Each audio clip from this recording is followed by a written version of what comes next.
On this street, in this house, a man had come as a last resort because no one else would go near the place. Come back here, you!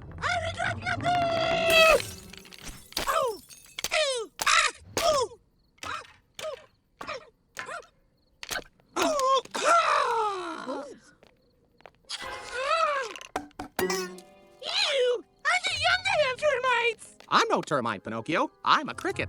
You were the voice in my head this whole time? That's right. I'm the one who was putting all those thoughts in your noggin.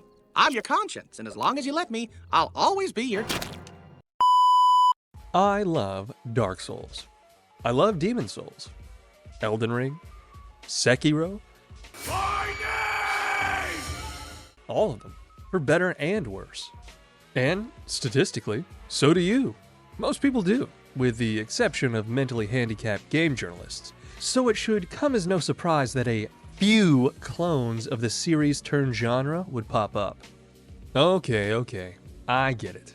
But this one is different.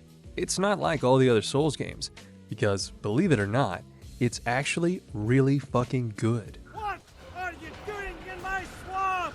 I know, you're saying, Nilla, why should I choose this clone over all the other clones? It's not even a pixelated roguelike. And I will say again, with all due respect, because I just told you, it's really fucking good.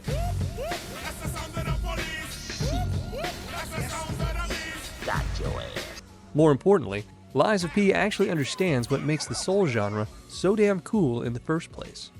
You've got gas lamp gothic environments, reminiscent of that one game that Sony refuses to release on PC. And yes, it does have a swamp level, because the devs understood the assignment. There's bosses that are challenging, way too big, I'm too bad!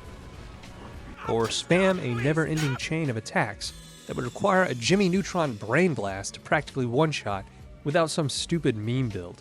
Plus, there are secret areas that reward exploration, and then punish exploration. Fuck off! Fuck off!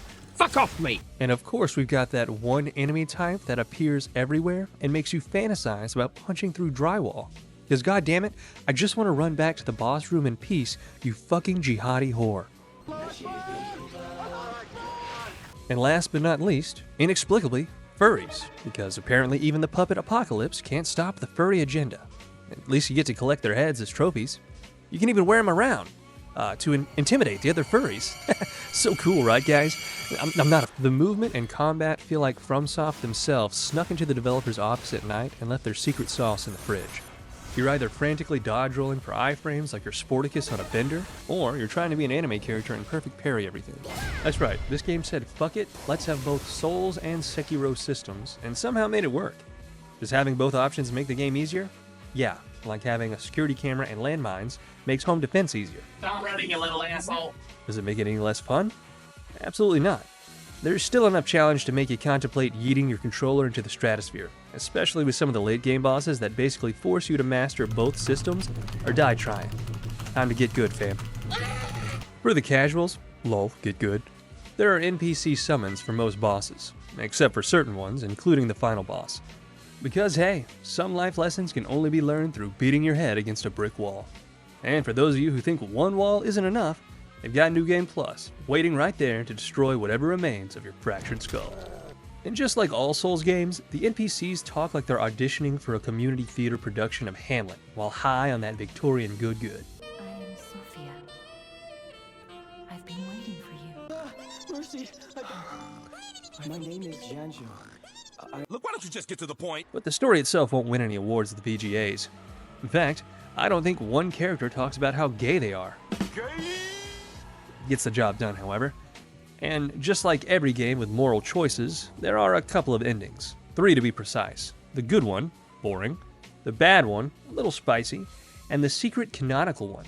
Getting each one depends on specific decisions made throughout the game that affect a hidden humanity mechanic for Pinocchio. Look, Geppetto, I'm a real live boy. Alright, now here's what makes Lies of P the real boy out of an ocean of mediocre Souls automatons. It's the weapons assembly system. Instead of finding a cool weapon and realizing it scales with a stat you've completely ignored, you can Frankenstein that bad boy into something that actually works for your build. Want to combine a massive compensating for something blade with a meat cleaver handle? Done. Get over here! Fatality. For a shovel head with a handle that gives you reach like Mr. Fantastic? You got it, champ. Shovel spear on the way.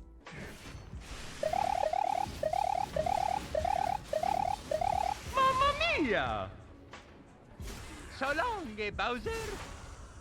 And while there are some limitations, like being unable to disassemble any of the boss weapons, this system fixes a common Souls problem of finding a cool weapon that turns out to be utterly useless to you.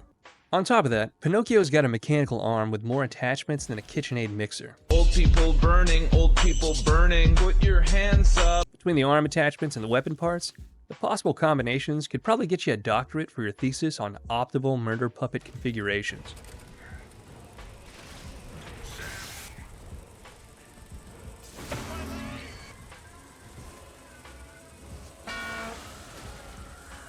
It wouldn't surprise me one bit if FromSoft is taking notes for their next iteration. While Lies of P isn't revolutionizing the genre or making FromSoft nervous, yet, it's a rare Souls-like that actually understands the source material, instead of simply backing up the cargo cult of difficult equal good equal Souls-like. Lies of P is a genuine love letter to the genre that hits the sweet spot between Bloodborne's Victorian horror and Nier Automata's existential robot crisis. I'm definitely going to be throwing my money at that new expansion they announced, especially because they have my favorite weapon type, fists. Anyhow, if you're taking a breather from Elden Ring's Nightborne DLC, but still need something to scratch that please hurt me more itch, Lies of P fills that Bloodborne-shaped hole in your heart. Or, at least it does until FromSoft stops gatekeeping Bloodborne behind the PS4 and finally ports it to the PC.